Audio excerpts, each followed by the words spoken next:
Bonjour à tous, je suis ravie de vous retrouver aujourd'hui pour une nouvelle vidéo, cette fois-ci consacrée à la partie 5 du TOEIC, la première partie de la partie reading. Donc dans cette vidéo, je vais vous donner 3 conseils pour réussir au mieux cette partie. Donc tout d'abord, avant de commencer, voyons le format de cette partie. La partie 5 du TOEIC se compose de 30 phrases à trous. Pour chacune d'entre elles, il faut retrouver le mot qui correspond le mieux parmi 4 propositions de réponse. Voyons à présent les 3 conseils pour mieux réussir cette partie. Le premier conseil que je vous donne pour réussir cette partie, c'est de bien gérer son temps.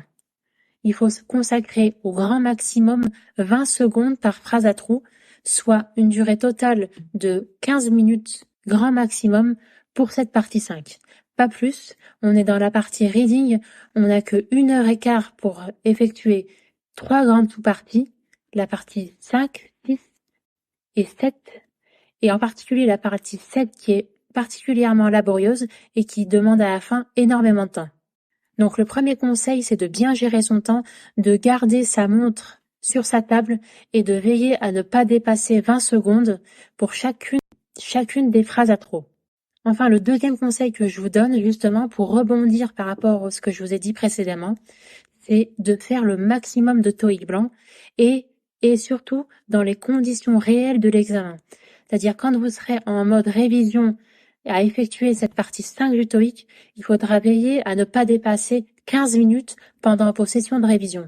Autrement, si vous faites une partie 5 en 1 heure, le résultat sera faussé parce que c'est pas ce temps-là que vous consacrez le jour de l'examen.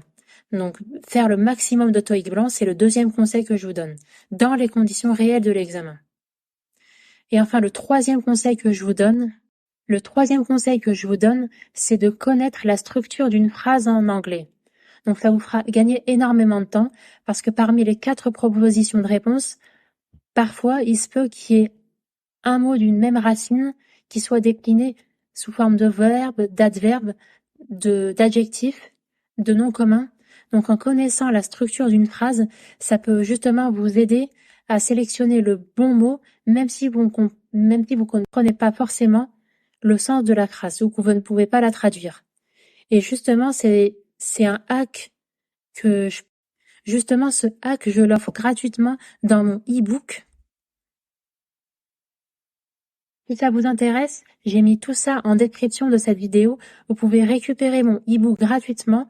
J'espère que cette vidéo vous aura été utile et surtout n'hésitez pas à me dire quelles sont vos difficultés pour cette partie 5 du TOEIC et je ferai une vidéo à ce sujet.